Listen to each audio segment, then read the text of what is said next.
दोस्तों आज हम सिनकॉम फॉर्मुलेशन लिमिटेड कंपनी के बारे में बात करने वाले हैं क्योंकि इस कंपनी से अपडेट निकल कर आ रही है। इस अपडेट के बाद क्या कंपनी में हमें दोबारा से तेज़ी देखने को मिल सकती है और साथ में इस कंपनी में ऐसी कौन सी वजह है जिसके बाद से हमें इस कंपनी में एक साल से लगातार गिरावट देखने को मिल रही है। हम दोनों अपडेट के बारे में बात करने वाले हैं और साथ में इस कंपनी को हम फाइनेंशियली और फंडामेंटली देखेंगे। इस समय हम कंपनी में बाय सेल होल्ड क्या कर सकते हैं और कंपनी का नेक्स्ट टारगेट प्राइस क्या हो सकता है। तो आइए वीडियो को स्टार्ट करते हैं। दोस्तों Syncom formulation limited pharma company है।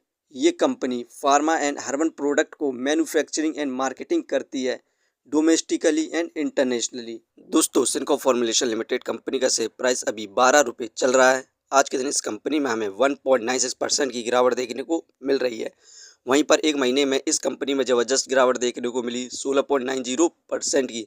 जो एक महीने से इस कंपनी में ज़बरदस्त गिरावट देखने को मिल रही है उसकी वजह को देखें तो यहाँ पर आप देख सकते हैं आज के दिन भी हमें सेंसेक्स में 769 पॉइंट की गिरावट देखने को मिल रही है। लगातार एक महीने से सेंसेक्स में गिरावट हो रही है और भारत की मार्केट में भी हमें गिरावट देखने को मिल रही है क्योंकि यूएस और भारत के बीच में जो डील होनी थी अभी दोनों के बीच में बातचीत बंद है क्योंकि यूएस ने यहाँ पर भारत से कहा था कि वो रूस से क्रूड ऑयल ना खरीदे। उसके बावजूद भी भारत यहाँ पर लगातार रूस से क्रूड ऑयल खरीद रहा है, जिसके बाद डोनाल्ड ट्रंप ने यहाँ पर भारत को धमकी दी है कि यदि वो रूस से क्रूड ऑयल खरीदता है तो वो भारत के गुड्स पर 500% का टैरिफ लगाएगा, जिसके कारण यहाँ पर भारत की मार्केट में गिरावट देखने को मिल रही है। और इस समय यहाँ पर भारत ने यूएस के ऊपर 30% का टैरिफ लगा दिया है। यही कारण है कि इस कंपनी में फ़िलहाल के लिए ज़बरदस्त गिरावट देखने को मिल रही है। वहीं पर इस कंपनी से जितनी भी अपडेट निकल कर आ रही हैं उन सभी को हम देखते हैं। Syncom formulations acquired trade start property Mumbai at 51.7 crore. HDFC bank approve acquisition classify as material under SEBI rules.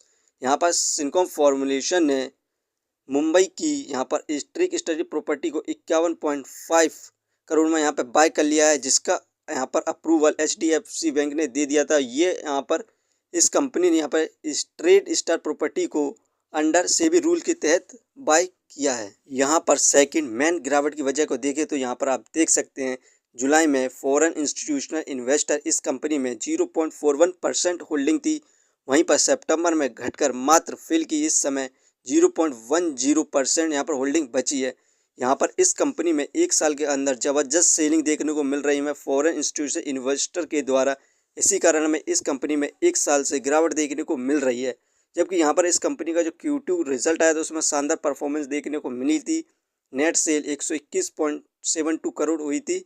Increment देखने को मिला था 18.96% का। पिछले साल इस कंपनी की नेट सेल मात्र 102.31 करोड़ थी। नेट प्रॉफिट 16.60 करोड़ रहा। इंक्रीमेंट देखने को मिला 49.45% का।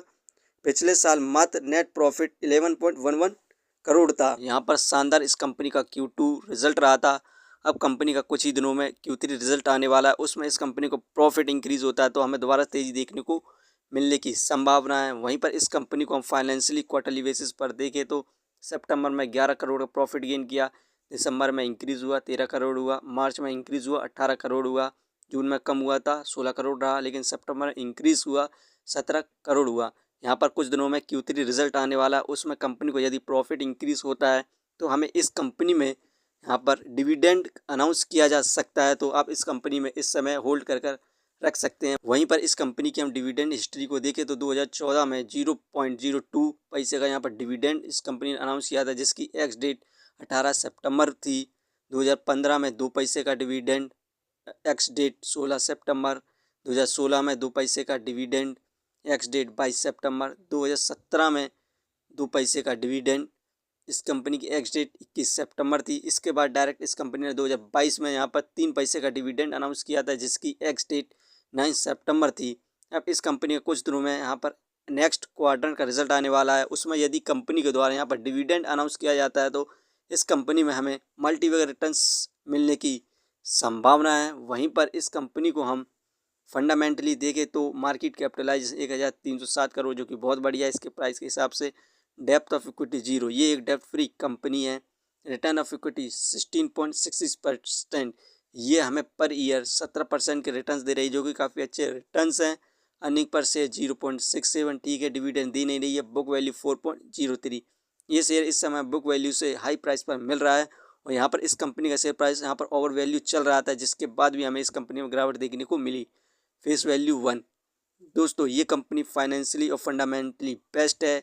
नेक्स्ट क्वाड्रेंट में यदि ये कंपनी प्रॉफिट गेन करती है तो इस कंपनी के द्वारा हमें डिविडेंड देखने को मिलेगा और कंपनी का नेक्स्ट टारगेट प्राइस यहाँ पर 20 प्लस रखा गया है। यदि कंपनी प्रॉफिट गेन करती है तो आप अभी इस समय वेट कर सकते हैं, क्योंकि इस कंपनी का सपोर्टिंग रेसिस्टेंस 11 रुपये 25 पैसे है। दोस्तों ये वीडियो सिर्फ एजुकेशन पर्पस के लिए थी। यदि आप किसी भी कंपनी या स्टॉक्स पर इन्वेस्ट करते हैं तो एक बार अपने फाइनेंशियर्स और एक्सपर्ट की सलाह जरूर लें। कभी भी लोन लेके इन्वेस्टमेंट ना करें, वरना आप भारी मुसीबत में पड़ सकते हैं। यदि कंपनी के बारे में जानकारी सही लगी हो तो अपने चैनल को सब्सक्राइब करें, जिसका नाम है स्टॉक एनालिसिस। धन्यवाद।